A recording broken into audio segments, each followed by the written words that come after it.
It's Big Jesse with One64 Project here. Just wanted to say what up to everybody. Just chilling. Just want to give a slight update on the company. So as you know, we basically have slimmed down, basically. So the new business focus is on subscription boxes, digital artwork on metal plates, and going back to auctions. So basically, I'm going to be doing game-style auctions. And I'm only going to stick to the premium brands and premium stuff and chases. Other than that, those are the only three things I'm focusing on. Also focusing on getting either a warehouse space or some type of retail space by the end of this year or early 2026. I definitely want to focus on that as well. Building the brand, building my social media channels, building relationships with people outside of the digital world online, going to more conventions, because I really enjoyed the convention I went to in Las Vegas. I learned a lot. The community is very diverse. It's all ages, races, whatever you want to think about was there. Everybody got along. I didn't see any type of arguing, bickering. People negotiated. I saw some good deals being made. Met a lot of people in the industry. Everybody was nice. I felt really at home, so next year, definitely going back.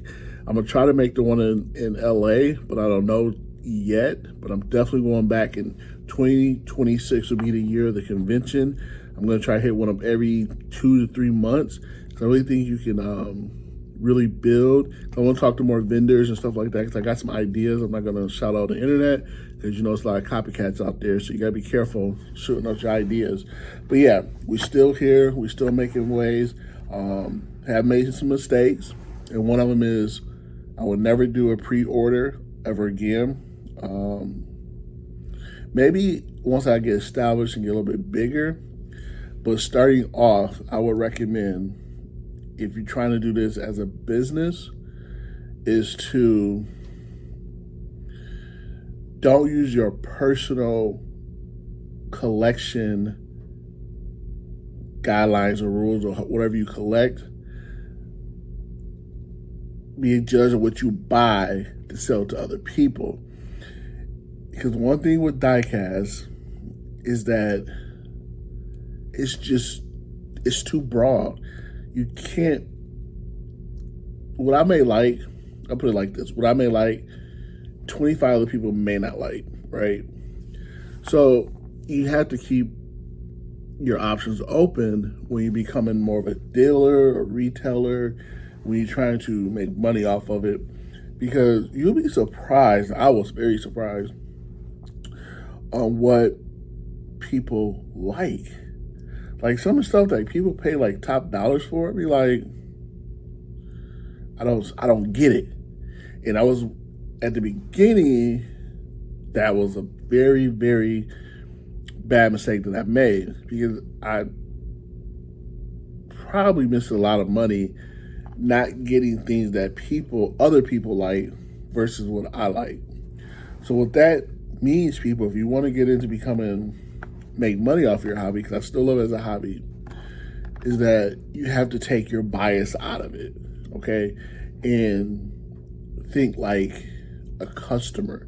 Like when I walk into Walmart or Target or these other retailers that have Diecast, and also to the local shops, that's why they have variety. It's just not this one type of casting or this one type of brand or this one type of color. I mean, people only collect like red cars, blue cars, white cars, black cars, and only people collect Mustangs, Nissans. So to be on the retail end of it and a dealer of it, you have to do it all. So I've noticed that the more variety I have, the more customers I gain. Because everybody does. I'm a Mustang guy, but everybody doesn't like Mustangs, and to me that's ludicrous. That's crazy. How you not like the Mustang? The '69s, the '80s, the '90s era, even the new shit, the Dark Horse. Some people, they be like, no, I want a JDM, or I want a truck. Because man, do y'all know? So when I first started this on the retail side, I would pass up Silverados, C10s, S10s, F whatever, some monster trucks. And I get a lot of requests for those because I have to think, like, who are buying these cars? You know what I'm saying? Everybody. So everybody has their preference. You know what I'm saying? Majority of the country, you know what I'm saying, they like trucks. In Arizona, everybody drives a truck. Everybody and mama got a truck. You know what I'm saying? So you have to appeal to everybody. You have to ask questions like, hey, what's trending? What's selling the most? So you have to learn how to use these tools, figure things out, have a variety of different models for people because everybody doesn't like the same thing. Now, what you can do, knock and niche down, to just Mustangs, Datsuns, and Skylines. I would say got 70-85% of what people like, right? But you're going to limit to yourself of what you can sell if you just stick to certain models. Because these car companies, or not car companies, but these Diecast brand companies,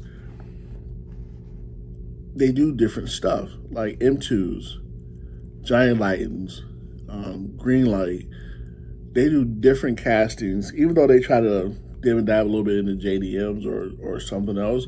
They mostly stick to American, you know what I'm saying? And then you got like the Cato houses, you got like mini GTs. They stick to more of the JDMs, the sports cars, the exotic stuff like that. And then you got like the new stuff, Cartoon, which is fabulous.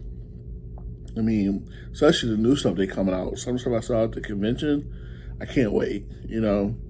So just be mindful of that, people, if you want to get into the business, is that you have to separate the collector from the diecast businessman or woman or whatever, because you will miss out on a lot of good deals and stuff like that if you just are narrow-minded. So keep it open, separate your bias being a collector versus being a retailer. I mean, it's no hidden secret. This is business 101 or 201, whatever.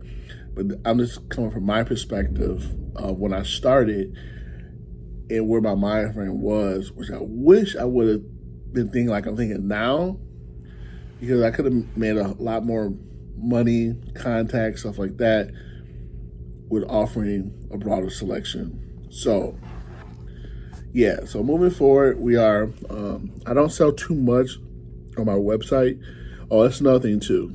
So basically what I've done, so I basically got 3 products and 1 services. So I am doing like the private consulting, or if you're looking for a certain model or you don't want to go dig and stuff like that, let me know what you're looking for.